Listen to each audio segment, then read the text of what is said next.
Appreciate that. First thing I want to do is to compliment Transamerica for making this investment in your success. First off, let me make sure I'm in the right room. How many people here truly, sincerely want to have more success than you have right now? Okay, good.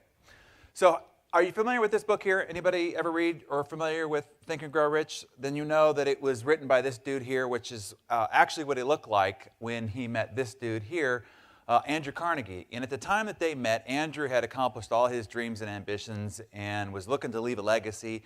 At the time, he was actually the wealthiest guy in the world by far. His net worth is estimated in today's dollars to be worth about $400 billion. So this whole Buffett at $50 billion, just a paltry 50 by comparison to his 400. And Napoleon weaseled his way into his conference room and just started grilling Andrew with every question he could possibly think of about how he created his success and how he motivated himself and how he motivated his employees and what he did first thing in the morning. And Andrew, after 2 hours, took a liking to this young man and said, you know, if you'll take this ravenous appetite to figure out the keys to success, I'll open up my little black book and get you an appointment with people in this world that nobody else can get an appointment with, but they're friends of mine, and they'll take their appointment if you come with my calling card. And if you'll then take all the ideas that you collect, put it into a book, and make it available to the world, I'll fund the whole expedition. Well, as you know, Napoleon Hill took Andrew Carnegie up on that, and as a result of it, Andrew opened up the door for Napoleon to sit knee to knee with the likes of Henry Ford and Thomas Edison and Alexander Graham Bell and both Roosevelts, Wrigley, Firestone, Rockefeller. I mean, imagine sitting knee to knee with Rockefeller in his steely blue eyes and asking him the questions of what created his extraordinary success. And then he packaged it up into the book that became Think and Grow Rich. Later in his life, Napoleon Hill became the editor of Success Magazine. Today, I sit in the very chair that was once occupied by Napoleon Hill. And the lineage of success, in fact, kind of goes back all the way to 1891 when it was started by Orson Swett Marden. And then you might be familiar with W. Clement Stone, another legendary figure in the personal development business. Once was publisher. He had Og Mandino as an editor in Napoleon Hill. And then in 2007, we acquired Success Magazine. We put it back on newsstand in 2008. Y'all remember what 2008 was like, right? How about putting out a new print publication in March of 2008? That's what we did. And it was after Success had been the mockery of the publishing world because it had failed 3 times in a row. And so we had the largest first issue magazine release in the history of publishing. We sold 1 million copies of our first issue, which was bigger than Oprah, Martha Stewart. Condé Nast launched a publication at the same time called Portfolio. It was dead in 2 years. And so what's happened is exactly 100 years later from the time that Napoleon met Andrew Carnegie is the time that I became publisher of Success Magazine. And really, the same calling card that Andrew gave Napoleon, Success Magazine has been for me. And so I've had a chance to get in front of and meet with and study and interview the greatest business industrialists of our time. And so today, Transamerica didn't just hire me to come and talk to you about success and talk about productivity secrets of super achievers. Really on this stage with me here today is the best ideas from Richard Branson and Steve Jobs and Warren Buffett and Jeff Bezos and the like. And so in the short time we have together, I'm going to distill 8 years of the most intensive success study, getting a chance to get in the minds and hearts and backstages of the most successful people that have lived during our time and digest it for you in short order. What we're going to talk about are what are the productivity secrets of super achievers. How do these people who end up on the cover of Success Magazine end up doing 50, 100, and sometimes 1,000 times more than any of us in this very room when we all live in the same 24/7, 365 world? What are they doing that the rest of us aren't doing to create their extraordinary results because they're sheer mortal flesh, bones, and blood like the rest of us in the same exact period of time? So that's what I want to try to distill for you in our little bit of time together here.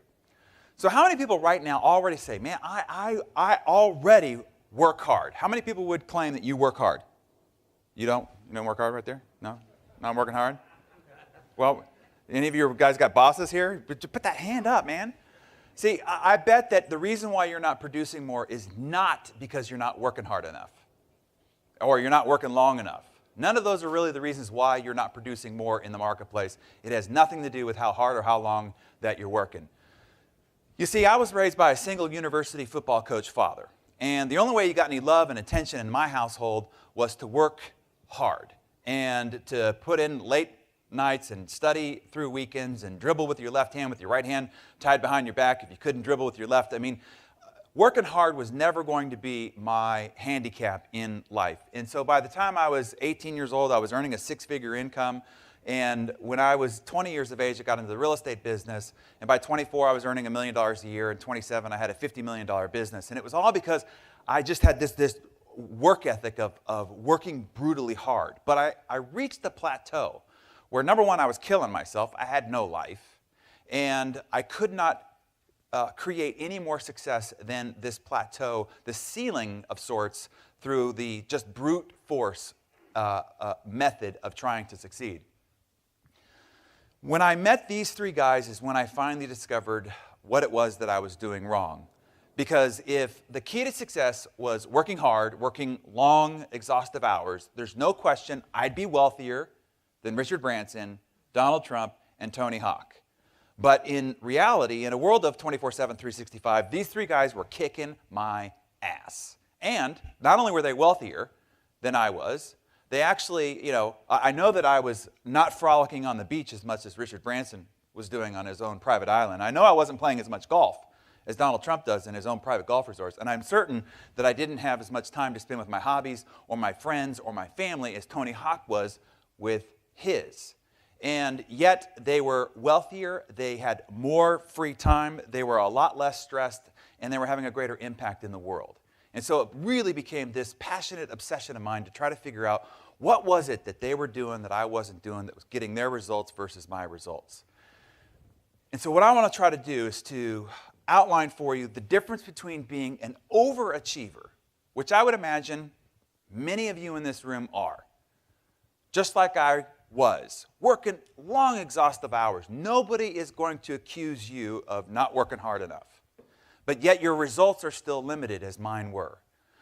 To transition into what I call a superachiever, those people that you do see end up on the cover of Success Magazine.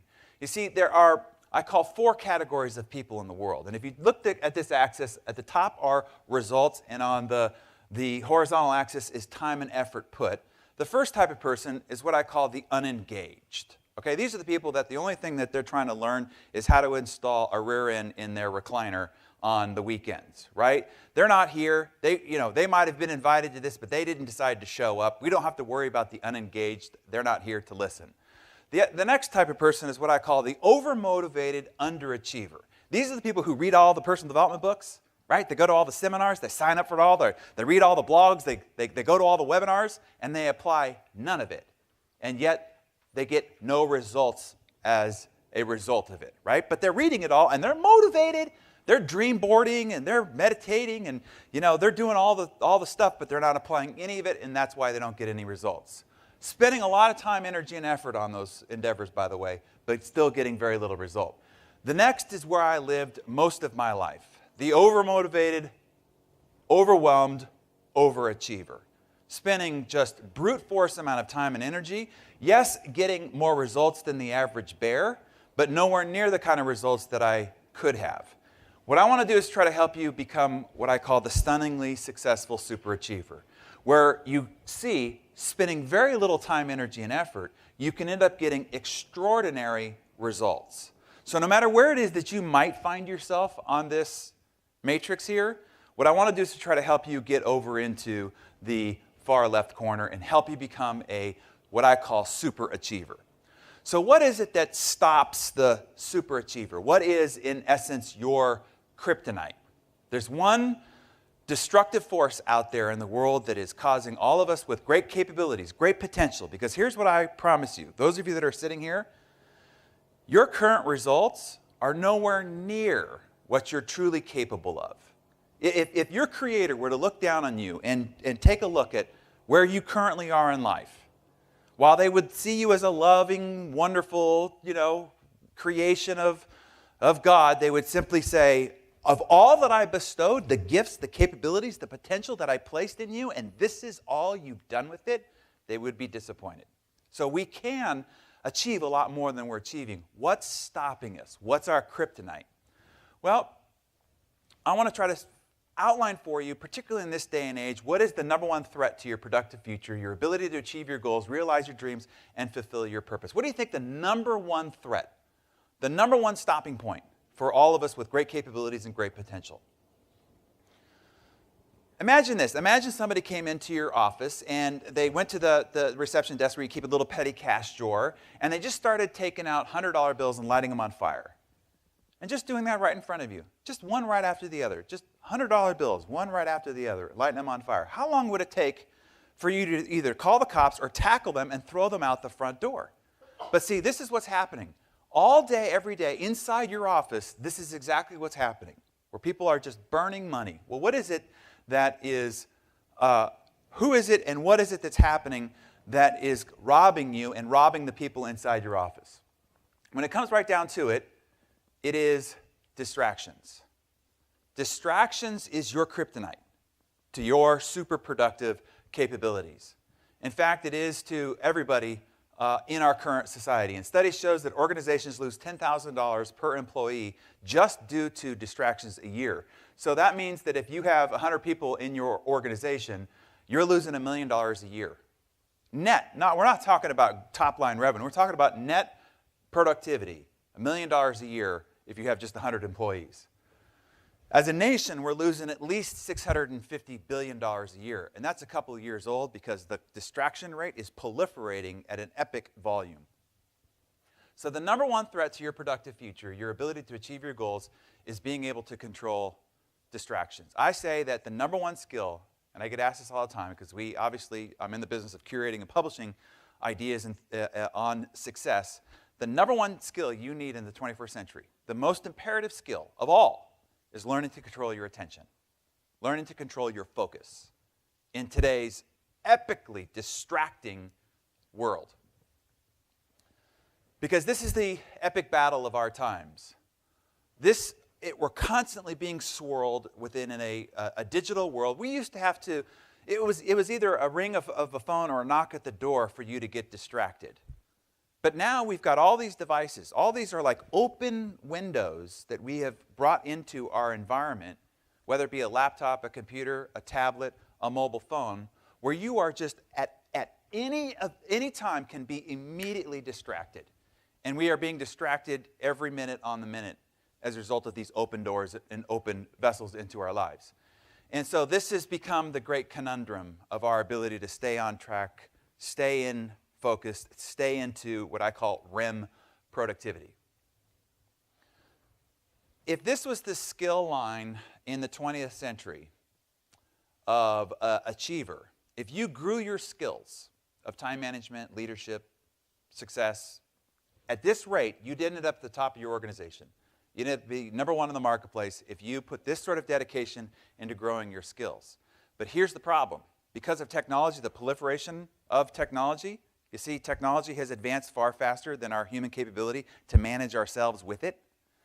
That technology, progress, and change in our society has hit an exponential rate. And this is the progress line of what's taking place because of technology. And you could see that about 2010 started there to be a gap between human capability of skill development and technology proliferation in our society. You get to 2015, where we're at now, 2020, it's going to leave a lot of people behind. There are plenty of people in the 20th century who were successful, who are going to not be successful in the 21st century because they are not scaling their skills at the same rate that we are scaling change and progress in our society. This is what it looks like to most people when you enter your office each morning. I mean, just try to focus on one of those boxes. And you can see that, number one, it's difficult because all the other boxes around it are competing for your attention. And if you try really hard, what you end up doing is getting a headache and blurry-eyed. That's exactly what's happening inside your office every single day. All these competing priorities and agendas and solicitations of your attention and time is drawing you, and that's the reason why you're overwhelmed, stressed, anxious, and underproducing. In this day and age, you don't just need to focus. We've always needed to focus. You needed to focus in the 18th century, the 19th century, the 20th century. In the 21st century, you need insane focus. Your skill set of keeping your attention and keeping your focus has to be at an insane level. So what I want to try to help you do today, okay, in the short time we've got, is to take this conundrum that you're faced with every single day you walk into your office, and I want to help you do three things. Number one, I want to gray out all those solicitations on your time and attention. That's number one. And then I want to point out the three boxes on that grid that actually matter.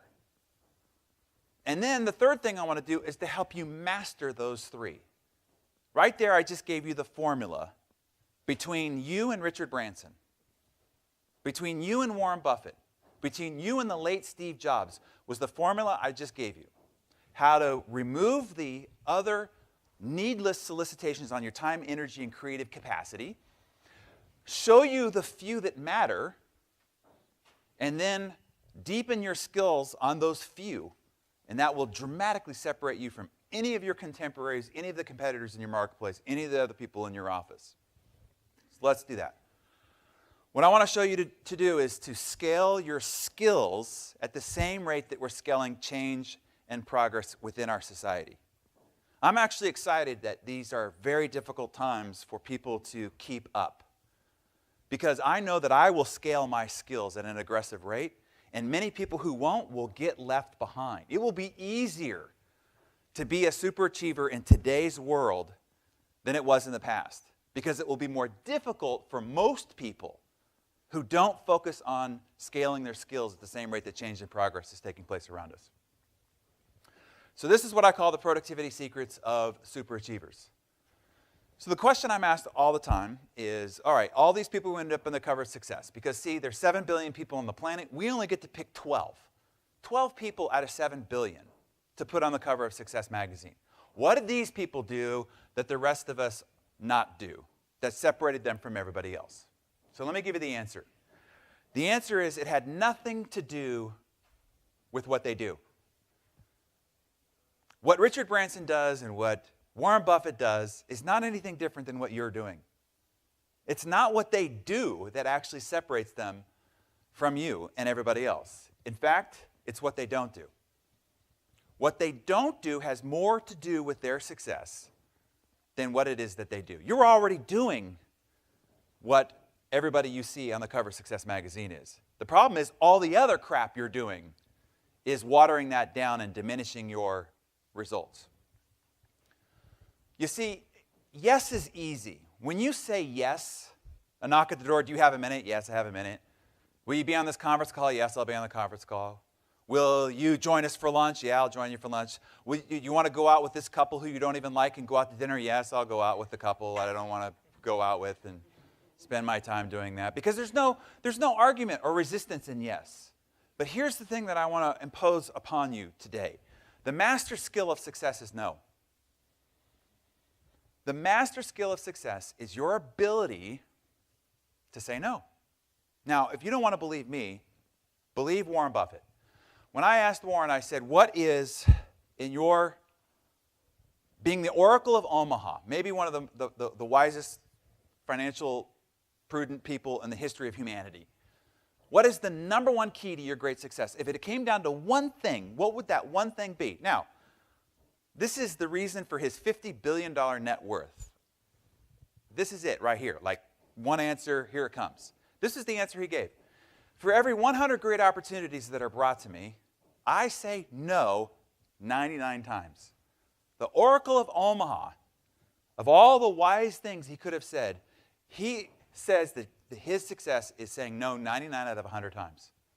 As a matter of fact, he goes on to say, the difference between successful people and very successful people are, very successful people say no to almost everything. So they have that time to do the thing that actually matters. So, the late Steve Jobs, getting a chance to talk with him, and I said, of all the things that you and Apple have built, what is the thing you're most proud of? Because I wanted to know if it was like the revolutionary iPod when he came out with it, or whether it was some small project that never really got commercialized, but he loved it, right? Well, this was his answer. I'm as proud of what we don't do as I am of what we do. There's this reoccurring theme that seems to show up with all these people who end up becoming these uber achievers. He went on to say, that deciding what not to do is as important as deciding what to do. It's true for companies, and it's true for people. He says, people think focus means saying yes to the thing you have to focus on. You see, that's what all of us are doing. It's like, what do I got to work on? What do I have to focus on? And he says, no, that's not what it means at all.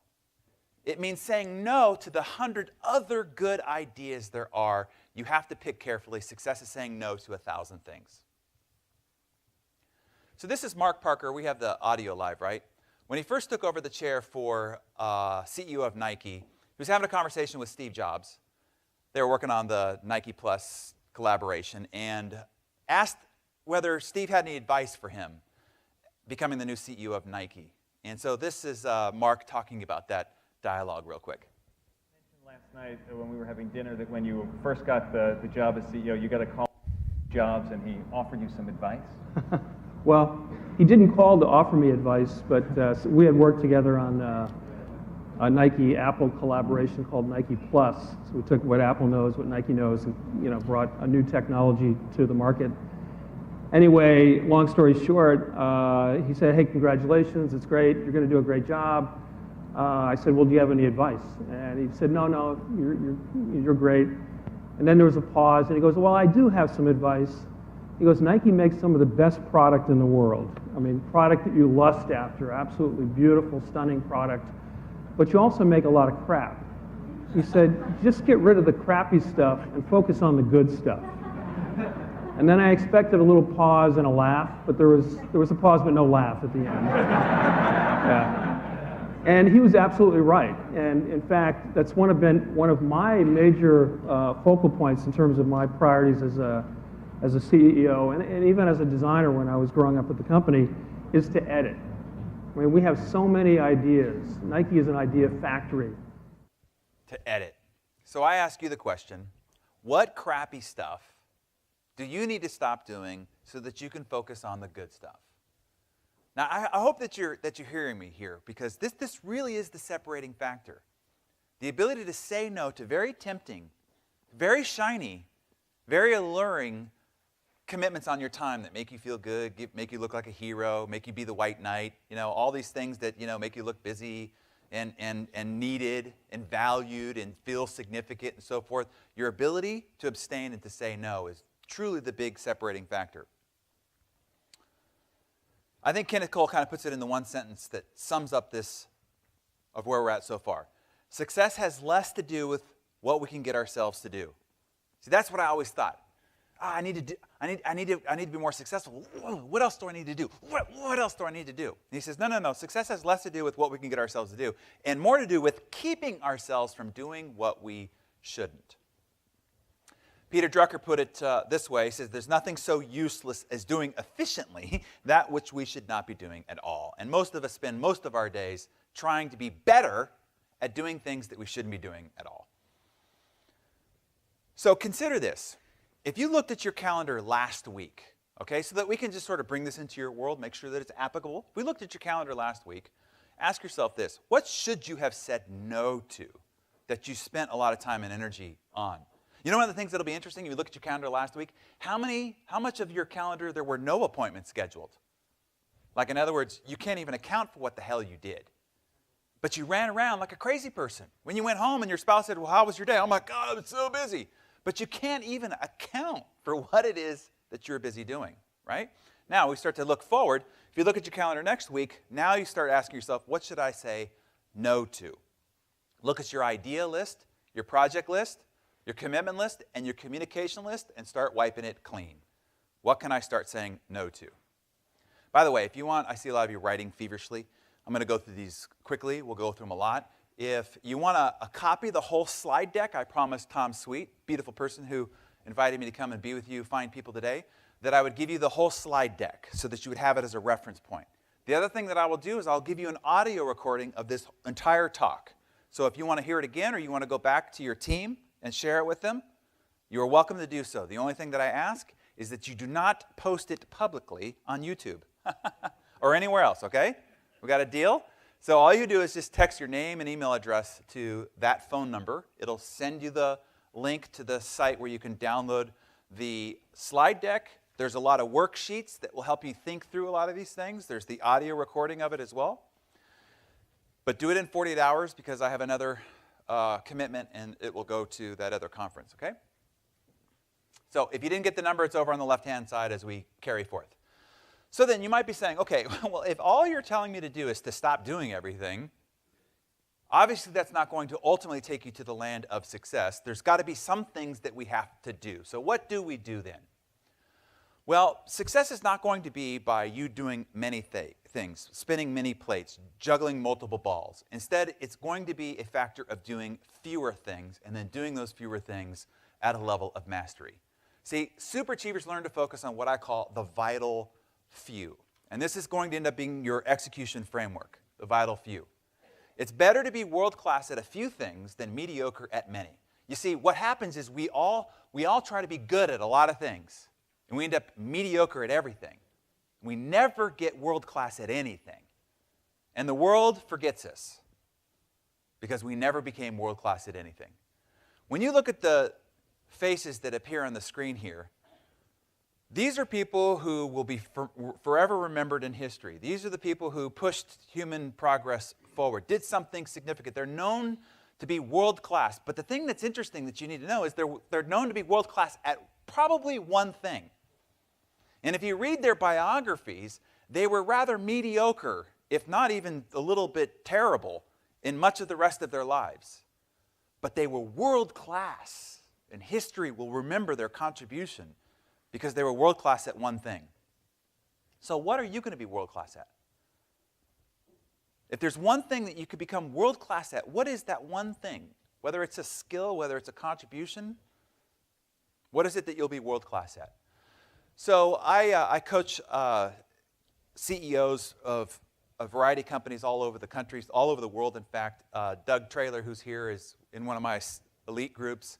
And with this elite group, we go to these great, fantastic resorts all over the world. And this was at the Grand Del Mar in Del Mar, California. And a few of the guys wanted to come in early and play golf. And I'm like, guys, they invited me to play. And I'm like, I don't really play a lot of golf. I'm not really that good at, he's like, no, we just want to be with you. Just doesn't matter how you play. Just come out and be with them. I'm like, you're going to be sorry you invited me. And they're like, no, just come out.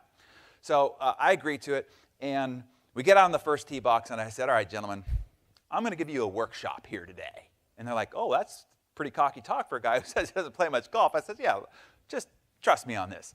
And so I said, I'll tee off first. I go up there, and I put the ball down, and I take my club, and I'm an athlete. I've played some sports, so I kind of take this and I just reach back, that backswing where you're scratching your shin, on the backstroke.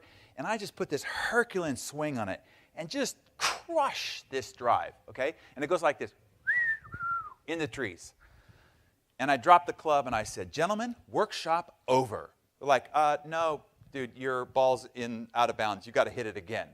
I said, I just proved to you why super achievers suck at golf and most every other thing, because this game takes too much damn time. If I were good at golf, you wouldn't have flown into Del Mar to be part of my elite CEO group. So what happens here is that to become world class at one thing, you have to relegate lots of other things to mediocrity, if not even to being really, really bad at. And so I'm going to suggest that you make a give up list. Because see, that's a lot of people's problem, is we're trying to be good at a lot of things. We end up mediocre at everything and never really great at anything. And so to become world class, to become great at one thing, you've got to reallocate time. So this is my give up list. Now I'm just sharing you mine. You don't have to take mine. I'm just giving you an example so that you can create a framework for your own. So I gave up television. I don't watch TV. I have no idea what television programs are popular. I've never seen a Housewives of this or a Voice of that or an American of this or nothing. I have no idea what goes on in television. The average American, 8 hours plus a day? Imagine what you could do with 8 hours of refocused time, right? I mean, even if it's 2 to 4 hours, enormous amount of time. I give up news. I don't watch any news. I don't listen to any news. I don't read any news whatsoever. I know some of you will disagree with that, but I have this sort of divide and conquer sort of mentality, which is like, okay, you You've got cancer, you've got the whales, you've got Afghanistan, you've got global warming. I've got success. Like, you can sleep at night knowing that I'm going to go and champion success, and I'll sleep at night knowing that you've got military ships handling our business over yonder. And I don't have to pay attention to that, and you don't have to pay attention to this, right? So if it doesn't affect my goals, my family, and the dreams and ambitions that I'm after, what I'm trying to be world class in, I'm just going to assume you all got that and I got this, right? So I don't listen, watch, or read any news. And I know some people that spend hours all day, every day, trying to just absorb the world's worst. Because that's all news is. The worst things that are happening in the world paraded morning, noon, and night. And you're just soaking all that in, and then you're trying to go out there and be inspired and be productive. Not helpful. Now, again, I don't expect you to adopt my list, but I'll watch it. It's interesting, but I don't follow any sports. I always figure, like, if people just took the amount of time that they spend following other people's career and reinvested in their own career, their statistics would go up dramatically, right? So I don't follow any sports. Music. My iTunes library is empty except for all the success CDs that get imported in every time I put it in my computer. Again, I'm not saying you need to take on this list. This is just all the time I would have been trying to get the cover albums to match my iTunes library, I put into my one thing. Bodybuilding. I used to live here in South Beach once before. I live here half-time now.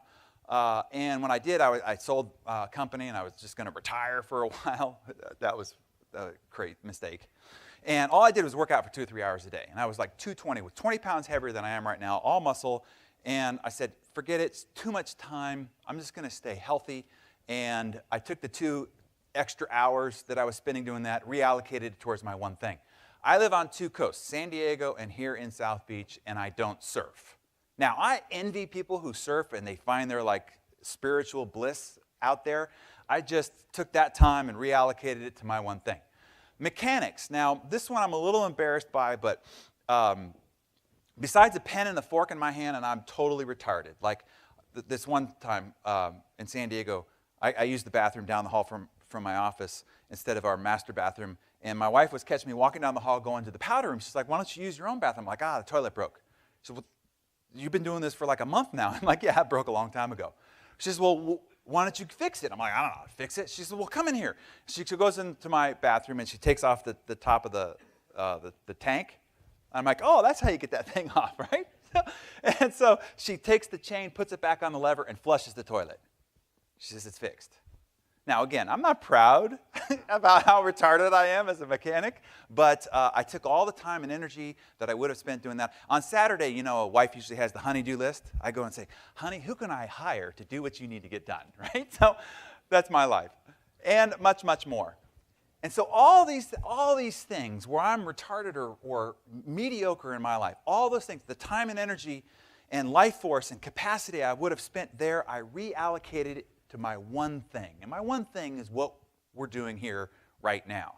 Okay, so you'll have to come up with your own give-up list of sorts, where you just relegate it. Like, take the pride and the ego you've got about having to be, proficient at something and just give it up, and then take the time and energy and put it towards your one thing.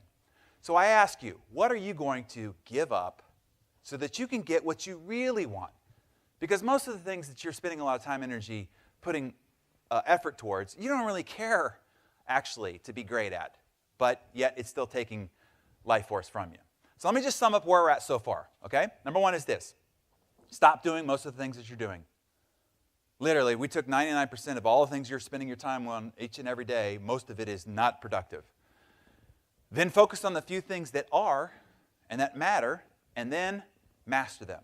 Then go about drilling deep on the mastery of those few skills. And I'm telling you, the difference between what could be your success a year from now versus where you're at right now, if you just did that formula right here, would be dramatic. I'm talking about a multiplied outcome of where you're at right now, if you just did that 3-point formula right there.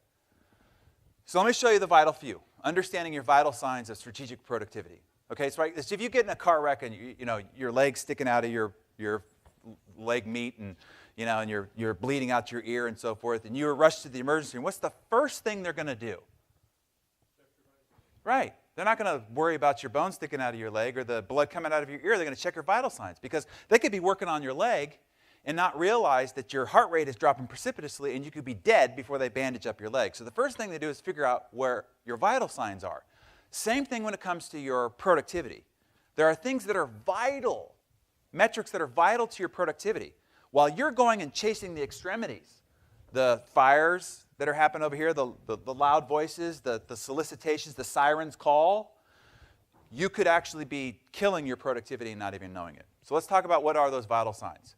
There are vital few functions, vital few priorities, vital few metrics, and vital few improvements.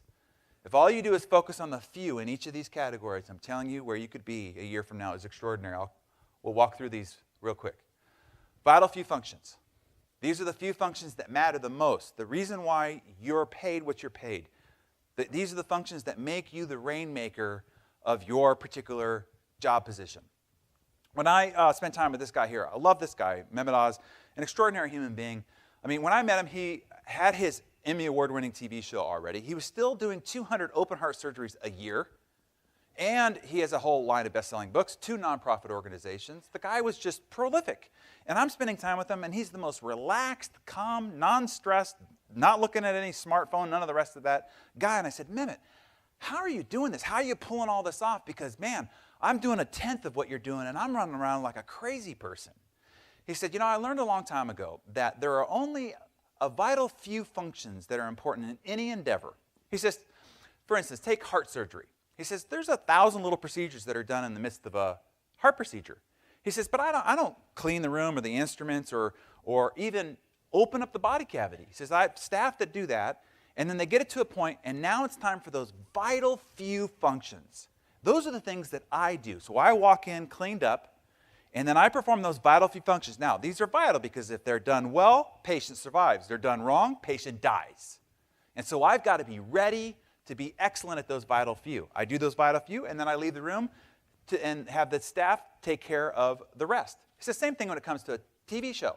He said, I don't edit the commercials and put the staging light around. He says, there's a vital few functions that they're expecting me to be excellent at, to be ready, prepared, and on point. And so I work on those vital few functions. I show up, I deliver those vital few functions, I leave the rest to a capable team. Same thing with running a nonprofit, same thing with writing up a line of best-selling books. And so what he said is, you have to identify your vital few functions. What are the vital few functions that only you can do? And it's the reason why you're the rainmaker. And then leave the rest to a capable team and get excellent at those vital few. Now, there are not 5,000 functions that are important for you to do to be successful at what you do. That's the mistake most people make. In fact, it always comes down to less than a half a dozen. I'll give you, for instance, when I was in real estate, there are 5,000 functions you could mistake that are needed to do to be productive in real estate. If any of you are familiar with this, I'll just read off a few. Get the permit report from the city, meet with the selling agent, check on the septic tank history, review the utility bills, send thank you gifts, prospect, show property, go on broker tour, get buyer pre-qualified. 5,000 things you can run around like your head cut off and be productive, right? I learned real quickly there are only 3 things that matter. When I do them, and only I can do these 3 things, you can't delegate, can't have a staff do these 3 things, only I can do it. And when I do them, we get paid. The cash register rings. Those things were pitching a listing, negotiating a contract, and prospecting. And when I did these things, we made money. And when I was doing the other things, we weren't. And so I became so fanatical about focusing my time on these 3 things that I actually bought a stopwatch and wore it around my neck. And every time I was doing one of those 3 things, I turned it on. As soon as I stopped doing one of those things, I turned it off. So for instance, I'm prospecting, going door to door. Knock, knock, knock. Door opens, turn it on. Talk, talk, talk. Door closes, turn it off. Down the driveway, up the driveway, knock, knock, knock. Door opens, on. Door closes, off. Go home, ring, ring, ring. Phone answers, on. Phone down, off. So the first day that I did this, I just wanted to set the bar really high, just to crush it, right? So every day thereafter, I'd have to try to match that number. I was a little crazy back yonder, right? So I put in this 16-hour day. I mean, it's 10:30 at night. I'm exhausted, and I wouldn't let myself look at it all day. And now it's time for the big reveal as I turn it over. So that first day, putting in 16 hours, guess how much time I was able to log? 2 hours, 3 hours? 30 minutes. 19 minutes and 54 seconds. Now, I put in a 16-hour day. I mean, just worked like a crazy. If you asked any of my office mates, was he productive or was he screwing up? No, that guy's crazy. He won't even talk to us in the hallway. But the amount of time I was actually doing anything that mattered was only 19 minutes and 54 seconds. When I saw that, that is when I became a crazy person. Getting it from 20 minutes to 40 minutes was unbelievable. The first time I got it up over an hour, I threw an office-wide party. In my 4 years in real estate, I think I got it up to 4 hours, maybe a dozen times. Which means what? In 4 years, I worked a half day a dozen times. When you figure out what your vital few functions are, like the things that only you can do, because that's why you get paid the big bucks. Like you don't get paid the big bucks to drive around papers and all the things that, files and all the other conversations that you're having. But the few things that make it rain, and only you can do, when you figure out what those few things are, and if all you take from what our time here is, identify your vital few functions that only you can do and time them, the amount of time that you're spending on them. First of all, the first time you do that, you have a shocking reality about how little time you're actually spending doing anything that matters. And then if all you do over the next year, 90 days, 30 days, is try to increase that number every single day, you'll multiply your productivity, you'll multiply your results, you'll multiply anything you can accomplish in life. Simple as that. How do you do only the vital few? That's the big question. It's like, well, I got all these other things that I've got to get done. How do you do the vital few? First thing you have to understand is how valuable you are. What your time is worth. Now, you all have seen this before. I will tell you you're violating it every day. But you've got to remind yourself of the math. You've got to remind yourself of the value. So if you take your income goal and divide it by 2,000, that's your hourly rate. That's what you're worth on an hourly basis. So, for instance, you make $100,000 a year, your time's worth $50 an hour. Make $250,000 a year, your time's worth $125 an hour. You make $1 million a year, your time's worth $500 an hour. Now, that means if you want to make $250,000 a year, okay, every hour upon the hour, you've got to be doing something that's worth $125 an hour. Like, you would pay somebody else $125 an hour to do what you're doing because it's that valuable. So it's like this. Imagine January 1st, you woke up, you went into your bank account, and you're like, oh, somebody deposited $250,000 in my account. Oh, my God. And all you got to do is keep it. But every hour on the hour throughout that year that you don't do something that's worth $125 an hour, the difference gets taken out of your account. And that's what happens. People on December 31st, they go to their account and they go, and they look it up. $82,000? What happened to the $250,000 I had here? Well, what happened was that little cat video that you got on YouTube that ran into another video, and it was 20 minutes. 20 minutes can go like that, right? Well, what happens is in 20 minutes, what you have to do is take out your wallet, take out a $20 bill, take out another $20 bill, hold them up and light them on fire. Because you just cost yourself $40. 20 minutes. See, a lot of people think that YouTube is free. Oh, no. Facebook, Twitter, those aren't free. Those are so expensive on your time because they're costing you so much time. You want to invoke the rule of three. Figure out what your three functions are, those vital functions we talked about, and try to spend 90% of your time on those. What do you do best? What can only you do? And then delegate or discontinue the rest.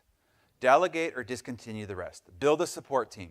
In this day and age, the ability to get virtual assistants, I don't even care if you're an employee. Your ability to hire virtual assistants to do low volume, low pay work so that you could stay focused on your vital few is essential. Absolutely essential. Always ask yourself, would I pay somebody else $125 to do what I'm doing right now? Would I pay somebody $125 to make comments on my blog? To respond to somebody's Facebook notification? If the answer is no, stop doing it. You can't afford you doing it. See, people, for some reason, violate and abuse their own time. And that's all you've got in life. As soon as you're born, there's a fuse that's lit. And that fuse is burning every minute on the minute. And it's getting shorter and shorter. All you have is time. Don't mistreat time.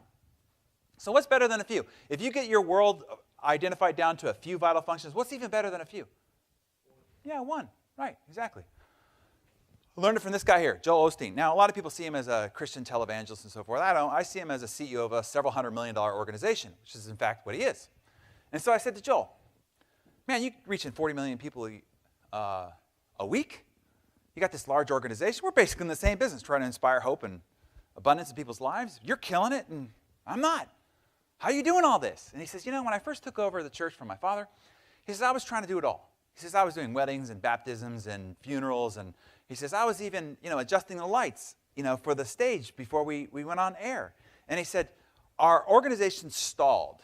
It couldn't grow any further than my calendar could stretch. I realized that I was the main constraint. Number one, I was killing myself, and secondly, we were stalled. So he said, I had to figure out how to stop doing as many things as possible. So I asked myself the question, what's the one thing that I do that has the greatest contribution to our overall success? And he said, I realized it was the 22 minutes on Sunday. If those 22 minutes are inspiring and hopeful and funny and engaging, it drives the rest of the engine. He said, so I stopped doing everything but those 22 minutes. So literally his schedule to this day, Wednesday he just thinks, reads, and drafts ideas about what he might want to talk about on Sunday. The whole day. Does nothing but sort of enriches himself so he can think about what he wants to do on Sunday. Thursday he writes out his sermon word for word. The whole day. You can't reach him. Family can't reach him. Staff can't reach him. Friday he spends the whole day just memorizing it. You ever seen him on Sunday? Like the guy, no notes, magic, right? Saturday he delivers it twice to a closed group inside his church. Sunday, lights, action, camera, bam. I mean, I say he's one of the best keynote speakers of our day. He has to do 22 brand new keynotes every single year. Most speakers have one stump speech, and that's it. That's how they spend their career. He's got to do 22 new ones a year. How can he do that? Because it's all he does. All week, throughout the whole week, just for 22 minutes. And now he reaches 40 million people instead of the small church that he started with in Houston. And so I ask you to ask yourself, what is your one highest activity? The one thing you do. When you do it, you're not getting paid $125 an hour. You're getting paid thousands of dollars an hour because that activity is so valuable to driving the economic engine of your business. You figure out what that is and then arrange your life to try to do nothing but, or as much as possible, more percentage of just doing that one thing, your world will change. So here's your goal. You want to do fewer functions more often and get better at them. Now let's talk about the vital few priorities. Okay? A lot of people don't understand the difference between a function and a priority. A function is, what is that job description thing that you do that makes it rain? A priority is, what are the tasks that have to be done underneath that function in order to create an outcome? Like, for instance, one of my vital functions is, it's three things. Curating and creating content, speaking for organizations like this to enroll people into the success community, and any public-facing spokesperson, PR, media type work. Now, I'm the publisher, editor of the magazine. You would think, well, isn't it editing meetings and advertising meetings and content and editorial meetings? No, those aren't the three greatest contributions that I provide to the organization. And so let's just take speaking to organizations like this. Well, a vital priority might be preparing a new presentation for an upcoming talk. That's a vital priority underneath a vital function of mine. So these are vital few priorities. The problem is that we suffer from what's called the lion syndrome. The lion syndrome is this. How can an 800-pound killing machine, the greatest machine devised by God to kill prey, is the king of the jungle, the lion? How can a 100-pound human being stay off a killing machine with a simple bar stool and a little whip, when the lion could take one swipe of his paw and remove the head from the shoulders of that human being? The reason is that lion, when he sees the bar stool, doesn't see one bar stool. It sees the four legs, and it's four threats coming at it simultaneously. And in the overwhelm of all that threat, it submits. It goes docile. Same thing happens when you walk into your office, and you're hit with all these priorities and all these solicitations on your attention. And in the overwhelm of all of that, you think, I'll just check email. I'll just go on Facebook. oh, yes, I have a minute. And you submit, you go docile. That's what happens in what's called the lion syndrome. In the face of too many priorities, it creates paralysis. I really learned this from this guy here, Richard Branson. So we had him on the cover of Success Magazine, and a client company wanted to hire him to come speak at their conference. And they asked us if we would contact him, and because we had a relationship now, and we don't like to use our relationships like this, but this company actually was responsible for 60,000 subscriptions to Success Magazine, so we were kind of between a rock and a hard spot. So we called them up and we said, this company wants to hire you to speak at their conference. They're willing to pay you $100,000, which was kind of a stick in my side because they hire me to speak and they don't pay me $100,000. But he's Richard Branson. And would you please speak for their organization? He flatly declined.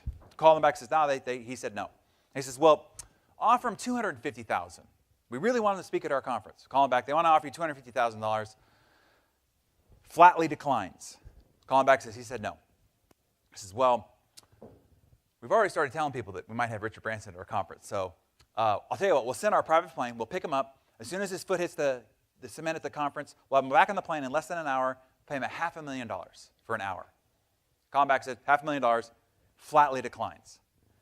And then they're now really, it's becoming kind of an ego issue for them. So they're like, just tell him to name his price. Blank check, whatever he needs to get paid, we'll pay him for an hour. Call him back, name your price. Richard Branson's staff says, right now Richard is focused on 3 strategic priorities, and he will only allow us to allocate his calendar to something that significantly contributes to the accomplishment of one of those 3 strategic priorities, and speaking for a fee is not one of them. That's what's called focus.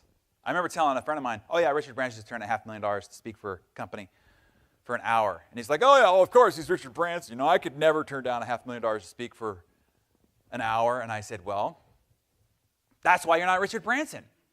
Because he didn't just start having this focus. The reason why he's gotten to where he is because he's had this focus all along the way. The difference between you and Richard Branson is this as well. You figure out what your 3 strategic priorities are, and with no shiny, no desirous or temptuous offer will you be distracted. And what you could accomplish would become awesome. Remember what I said, the most important skill of the 21st century is learning to control your attention and keep your focus? That's what he's mastered. I have a friend of mine who finally got his arms around this because he has the disease every entrepreneur and salesperson has, which is, it's like a mosquito in a nudist colony. It's like, we don't lack for opportunity, we just lack for, priority, right?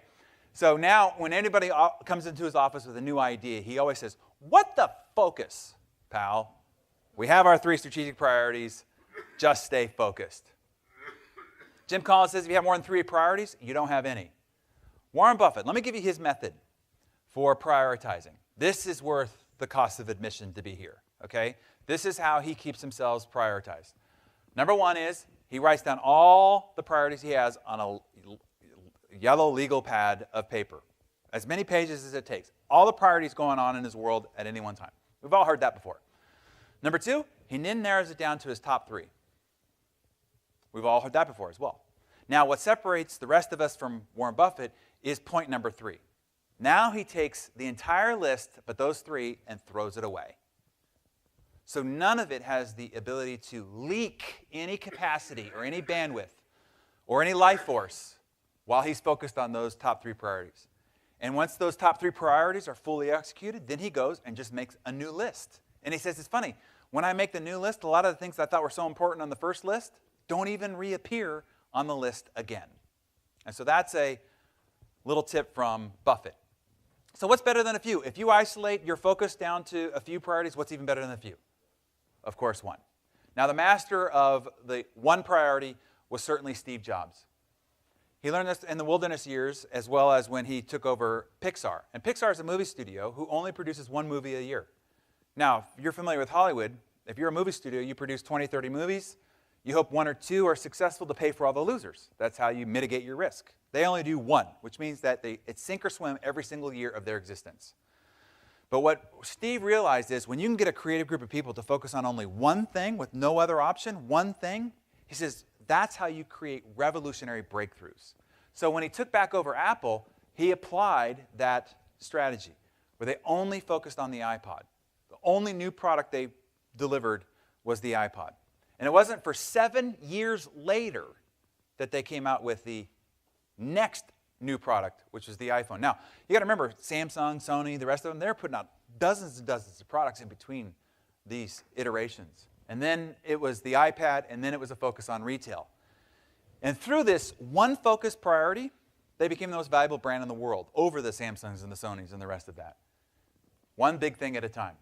Steve would actually spend, now you got to remember, he's running 2 publicly held companies. You know what the demands of the CEO are for running a publicly held company? And the multi-billions, right? The shareholder meetings, the investors, the legal liability, all that stuff.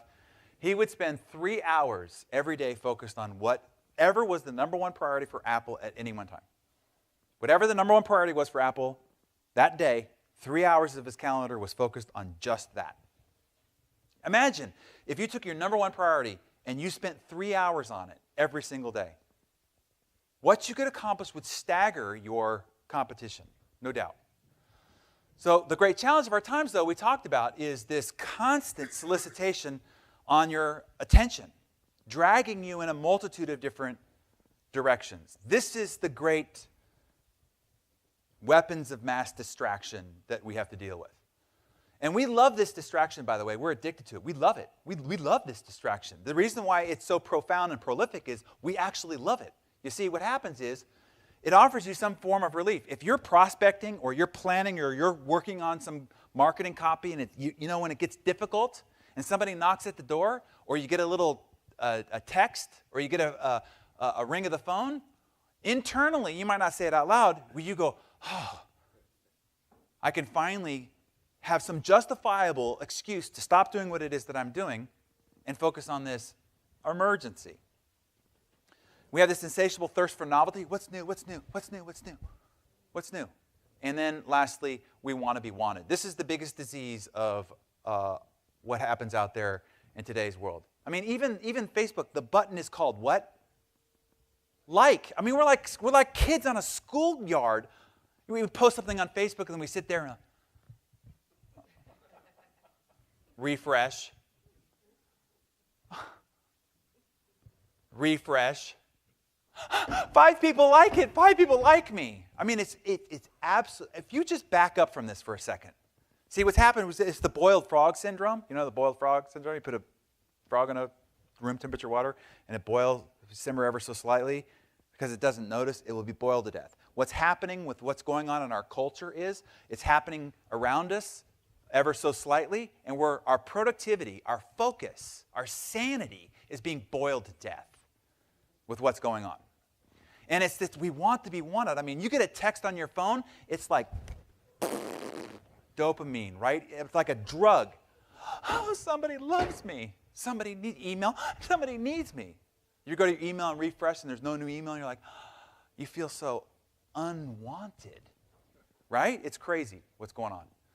The consequences, we're overwhelmed, overstimulated, overscheduled, overspent, and unproductive. On an average, we are distracted every 3 minutes. Every 3 minutes. Now, here's the problem. It takes 11 minutes to regain concentration. Anybody see any problem with that math? This is the reason why most of us have not actually entered a state of creative focus or of concentration in the last many years. It's called creative atrophy. It's like REM sleep. Okay, so you know that it's not the amount of time that you spend in bed that determines the quality of your rest. It's the amount of time you spend in REM. Young mothers would be able to tell you, right? If you get woken up 5-6 times in the middle of the night, even if your total log time in bed is 10 hours, you will wake up exhausted. If there's a branch that knocks at the side of your house or a dog barks and it pulls you out of REM repeatedly, it doesn't matter how much time you spend in bed. You'll still wake up exhausted. Same thing when it comes to you at the office. Doesn't matter how much time you spend at the office. Only matters the amount of time you spend in productive REM. You actually could spend 1/3 of the amount of time at the office if that 1/3 was allocated to productive REM. For instance, you want to go from reacting to creating. What happens is, in your office, you're spending most of your day reacting. Do you realize that when you get an email or a text or an RSS feed or a blog comment, all those things are solicitations of somebody else's agenda that you're reacting to? And most of us are spending 99% of our time reacting. rather than creating, rather than going, what are the priorities and goals that I've got with no distraction from anybody else and anybody else's agenda. I'm going to focus on these things that matter to me and my family. Another 28% of productive focus is wasted on multitasking. There's no such thing as multitasking. You can walk and chew gum, but you cannot process two things cognitively at the same time. You cannot listen to a conference call and check email at the same time. Cognitively, that is absolutely impossible. But what it is switching. See, you're listening to a conference call and you're hearing what's being said and you're comprehending it, or you're reading email. But when you're reading email, you are not consciously actually absorbing what's being said in the conference call. And when you're listening to the conference call, you really can't intelligently read email. What you're doing is just switching back and forth cognitively. And when you switch, it makes you dumber than if you were stoned. CNN says that when you switch, your IQ drops by 10 points. When you're baked out of your head, it only drops by 5. So most of us are walking around all day as absolute potheads, stoners, in terms of our cognitive capability to be productive. And like a muscle that goes unused, we have created attention atrophy. We've actually lost the ability to focus and to stay focused and stay into creative REM. We're losing our ability to stay concentrated. So just to take a poll here. Of all the forms of distraction, now all of us are subject to all of these, but what would you say is your number one, like the biggest piece of kryptonite in your life in terms of distracting you from your focus? Of those options right there, how many people would say email? Okay, yeah, it's a big one for me. Phone calls or texts, okay? News updates. We have any politicos in here? Okay. Office drop-ins? You in a chaotic environment where people come and drop? Okay. Self-induced multitasking. You know what's funny is that's always the most popular. Thank you for being honest, by the way. But that's the one you're doing to yourself. Like the rest of these, you're subject to having to sort of thwart the outside world. But that one, we're actually doing to ourselves. So now that you know that it makes you dumber than if you were stoned, maybe you'll work on that one. What we don't want to do is we don't want to mistake movement for achievement. Just because you're running around with your head cut off all day doesn't mean you're actually achieving anything, or activity for productivity, or rushing around for results. We've all had the experience where you go home and your spouse says, well, how was your day? And you're like, oh my God, I'm so busy. Well, what did you do? Well, you said that you wanted to get all these goals done. What did you do today? Yeah. But you're stressed, you're overwhelmed, and you were crazy busy all day. And that's the mistake, is we think that activity, that rushing around, that movement is actually productive, and it's not. You want to measure results by scale, not volume. I have a friend of mine who's a billionaire, and all he does is he gets up and he does only one thing all day. One thing. Every day it's different. One thing. He will not allow himself to do anything more than one thing. Now, his one thing is a really friggin' big thing. And if it's done by 8 or 10 o'clock in the morning, he's done for the day. If it takes until 9 at night, but it's only one thing. He won't allow anything else on his calendar but one thing. And because he's had that practice for 30 years now, he made himself a billionaire by doing one thing a day. Amazing. So, scale, not volume. Give you some strategies, how to apply what we've just talked about. Strategies of high performance. Here's something that will triple your productivity immediately. Triple the productivity of the average Fortune 500 CEO. So the average CEO logs about how much of genuine productivity each day. We're talking about the highest achievers in our society at the corporate level, right? Have all the staff and ways to delegate. How much time do you think the average CEO spends on focused productivity? Any guesses? 1 hour, 3 hours? Fortune came back and said 90 minutes. And then Jack Welch saw that report and said, absolute BS, I don't buy it. And called them out in the Wall Street Journal. And said, I do not believe that the average Fortune 500 CEO spends 90 minutes on anything productive. And so after calling them out in the Wall Street Journal, they redid the study 2 years later, and it came back as 28 minutes. This is the Fortune 500 CEO running our major corporations, do less than a half hour of anything that actually matters throughout a 10, 12, 14, 16-hour day. that they're at the office. See, focus is a skill every bit of foundation to success as reading or writing. When you control your attention, you finally control your life. And to build the muscle of concentration and creative focus, it develops like a muscle. What goes unused, you lose. And if you want to build it, it's a matter of putting incredible stress and strain on a muscle over and over. Incredible stress and strain in short bursts period of time. And then in rest and recovery, it grows back bigger than it was before, and it could do more than it could before. So I want to show you the productivity intervals of elite achievers. Those people that go on to become Olympic athletes, that go end up doing extraordinary things in the marketplace, these are what are called the productivity intervals of elite athletes. It's what's called sprint and recover. Intensity, and then recover. So let me show it to you.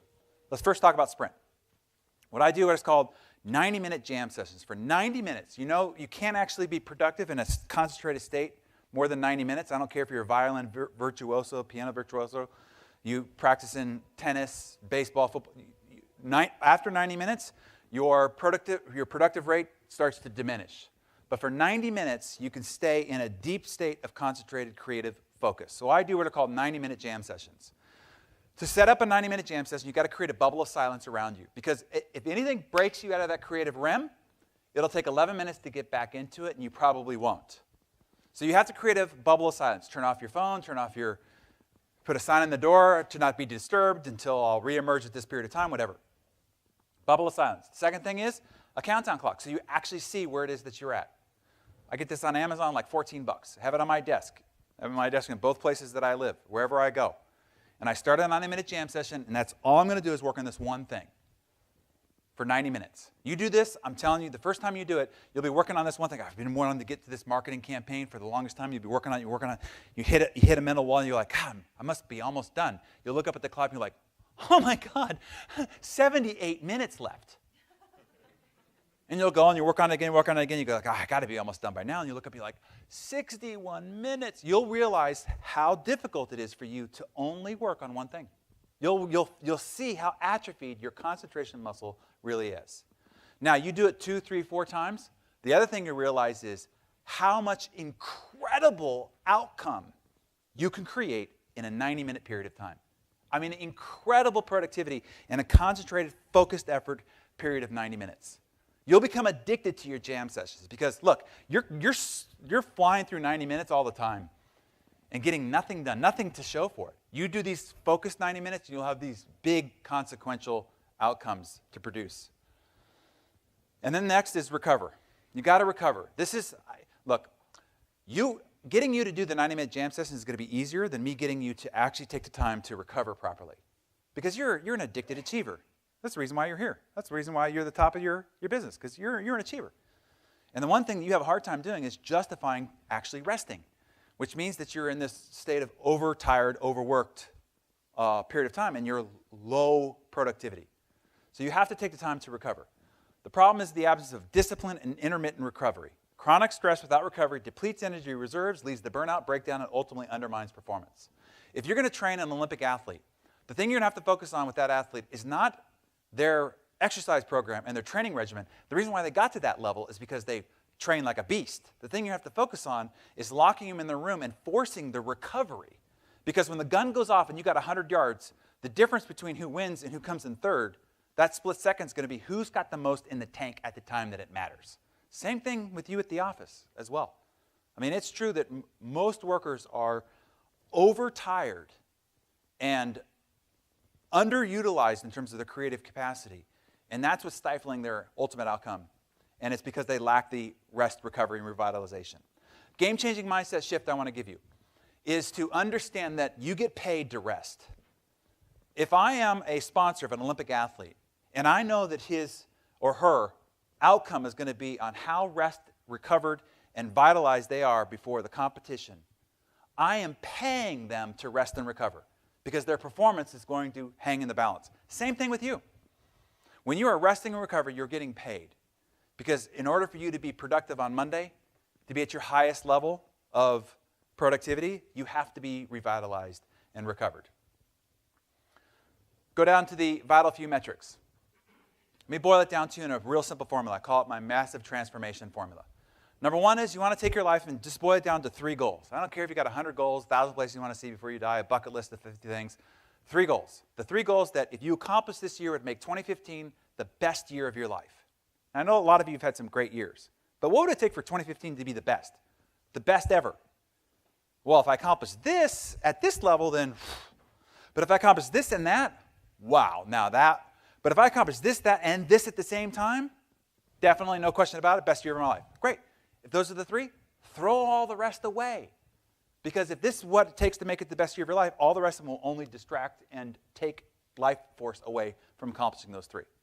Figure out what your big 3 are, number 1. Number 2, what are the 2 to 3 key behaviors most important for you to accomplishing each one of those big 3? That's it. And then track it. Let me show you. You want to cash out every day. Are you on track or are you off track? This is what I call my weekly rhythm register. It's in the goal achieving program I've used for 20 years. And what you do is you take your big 3 goals, you boil it down to your 2 or 3 behaviors. So let's say your big goals are increase your sales by 30%, lose 15 pounds, increase the intimacy in your marriage. Okay? If you did those 3 things, best year. Fantastic.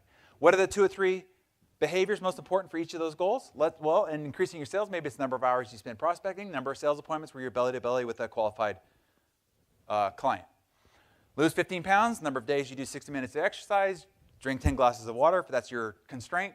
Increase the intimacy in your marriage. Maybe you find out the love language of your spouse is expressions of appreciation. And then magic moments, those things that you do something romantic for no damn reason at all, right? Come home with flowers for no good reason, right? A little note left in their briefcase, little sticky on their dashboard, you're so amazing, whatever. Little magic moments. So if that's your game plan, that's it. That's all you got to figure out. Big 3 goals, 2, 3 behaviors. Now, all you have to do is each day figure it out. Did you do it? On Sunday, you say, okay, I'm going to do this one 6 times, 4 times, 5, 6, 10, 3. Takes you less than 3 minutes to plan out your day. And then at the end of every day, you just go check, check, uh-oh, check, uh-oh. And at the end of the week, are you on track or are you off track? I don't care whether you got 300 companies like Richard Branson or you're running your business as you are, you can roll it all up to a single page dashboard and this is it. Those are your big 3 goals that make this the best year of your life, the 2 or 3 key behaviors most important to accomplishing those goals. And all you got to do is chart the amount of times you need to do it and then just check in every day. Did it or not? It's as simple as this. I don't care how sophisticated, complicated your business is. It's all as simple as this. Not doing this, not tracking this, not identifying the 3 and the key behaviors and measuring on a day-to-day basis, that's what causes complicated failures. Vital improvements, last piece. Where is it that you need to improve your skills the most in order to accomplish the goals that you've got? You see, you are at the center of your universe. The world is responding and reacting to you. Every conversation you enter, you change the conversation. You're like lightning in a bottle for every engagement that you step into. And when you change, everything around you changes. You truly are 100% responsible for all the situations that happen around you by your engagement. I kind of call it what was called a personal development set point. It's like a thermostat, right? It doesn't matter what's happening outside, it'll keep the room temperature the same on the inside. So if you set it at 70 degrees, all of a sudden it gets really hot, it'll kick up the air conditioner, bring the temperature back down to 70. All of a sudden it gets really cold, it'll kick up the heat, bring it back to 70. So it doesn't matter what's happening on the outside, the inside stays exactly the same. Well, all of us have a personal development set point. And the reason why you're not able to accomplish more is because that achievement might be above your set point. It works like this. See, a lot of times people will run into a bunch of money, and we see it all the time with lottery winners, right? Somebody's making $30,000 a year, they get paid $20 million. In 3 to 5 years, what's inevitably the situation? How is that possible? How does somebody make $30,000 a year, get $20 million in their hands, and then in 3 to 5 years be broke? Because the money was far above their set point, and unconsciously they did everything they possibly could to get rid of it until it went back down to their personal development set point.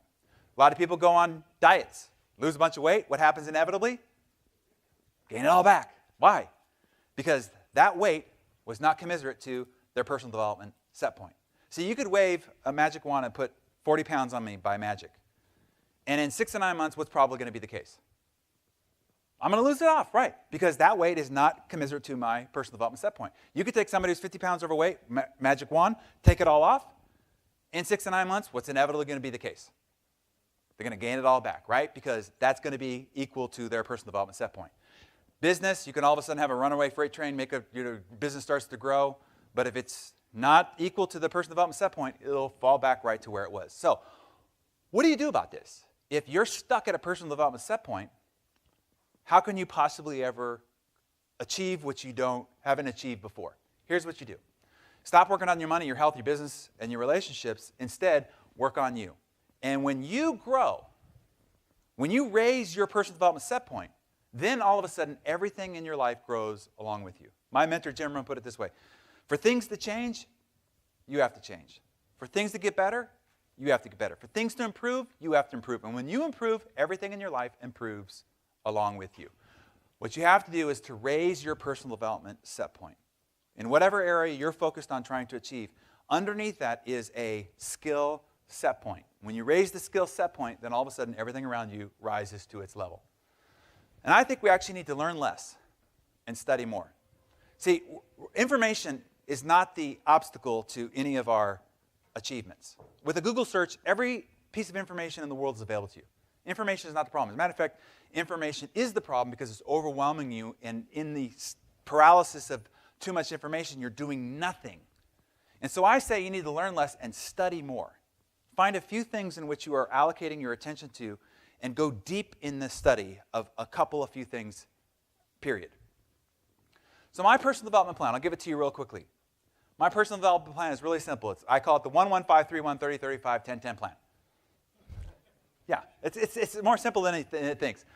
Number one is, what is my number one goal? Of my big three, what's the number one most important goal? Then, what's the number one skill necessary to achieve that goal?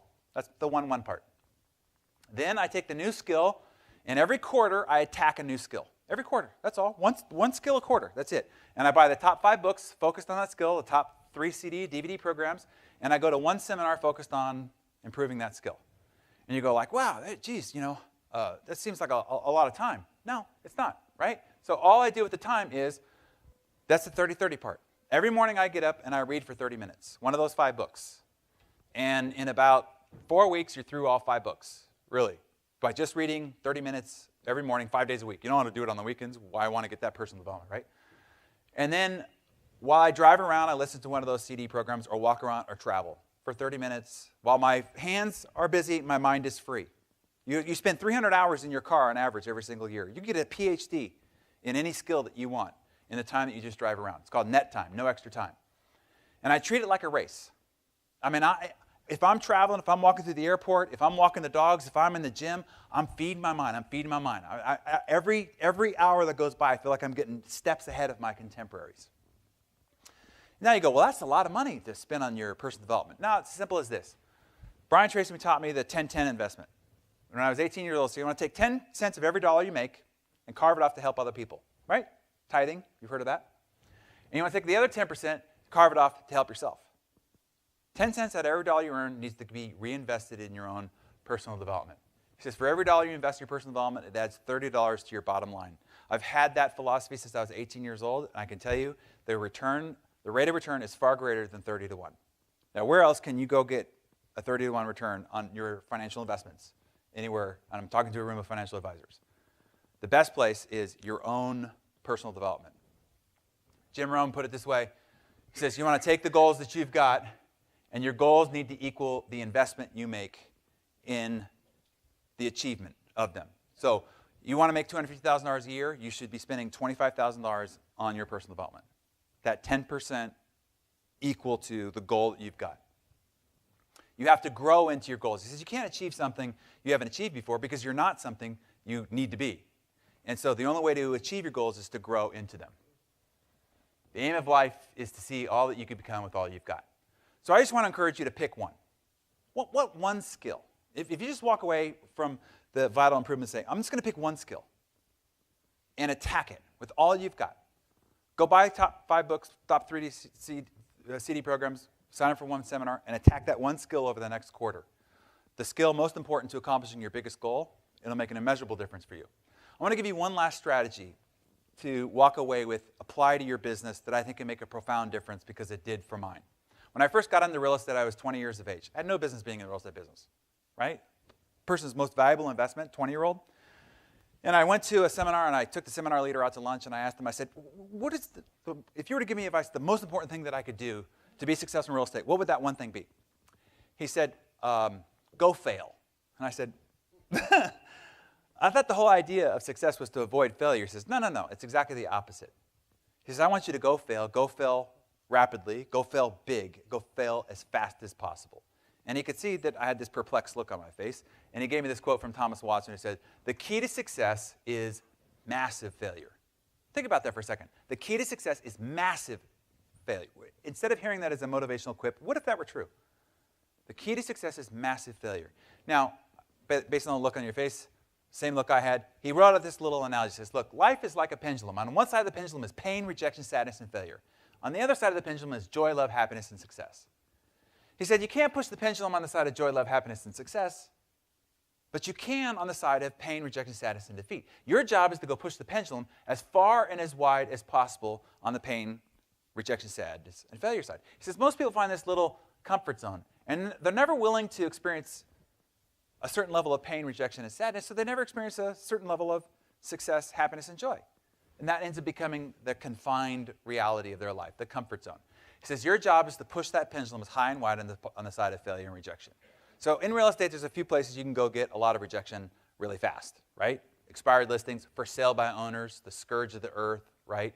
Door knocking, cold calling. And I just took his advice straightforward. And I just went and just subjected myself to massive amounts of rejection, defeat, failure, sadness, and bludgeoning. I pushed the pendulum high and wide. I was in an office of 44 agents, veteran agents. And in 90 days, I was outselling the entire office combined with number of new listings and number of new escrows. It did exactly as he promised. It swung in equilibrium on the other side. And even to this day, this becomes a new confined comfort zone. If I get to the end of the month and I have not had some sort of defeat, failure, or rejection of some epic proportion, I am mad at myself. Why? Because I want more success than I have right now. And the key to success is what? Massive failure. You ask Richard Branson, the king of failure, he's had more failures than anybody in this room, times 100. Epic failures. I mean, remember Virgin Brides, Virgin Cosmetics, Virgin Cinemas, Virgin Cars? All of them, epic failures. He's failed his way to $4 billion of net worth, right? You want to pursue failure with a passion. When you can turn fear into fun, when you turn the pursuit, instead of success, when you turn it to the pursuit of failure, of rejection, of defeat, all of a sudden, fear and failure loses its energy. And the only thing that I did in the real estate business over my contemporaries is I just outfailed them.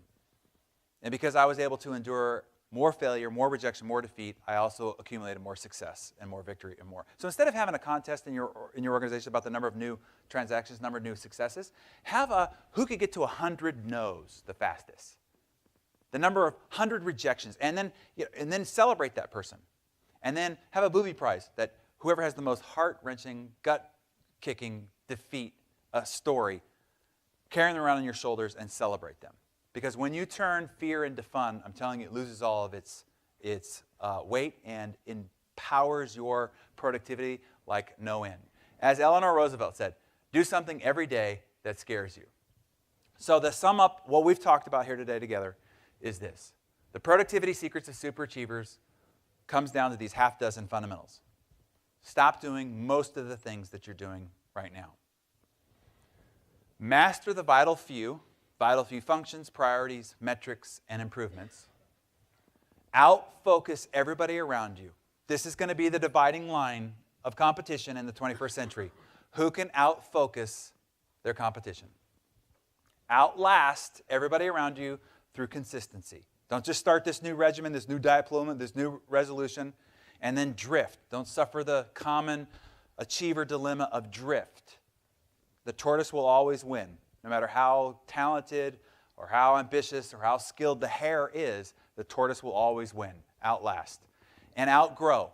Scale your skill, particularly the skill of focus and productivity in the 21st century. And then lastly, outfail everybody around you. And if you're willing to not only see failure as part of the process, an acceptable part of the path, but actually the pursuit to accumulate as many failures and rejections as possible, I'm telling you, success will beat a path to your door, and you'll have more to sip out of the chalice of victory, more than you possibly could drink. And do all of that, and then maybe one day, one of you in this audience will get knee to knee with me, because we will be presenting your story on the cover of Success Magazine. Thank you all very much. It's been a joy to be with you. Pleasure's been mine. Thank you, guys.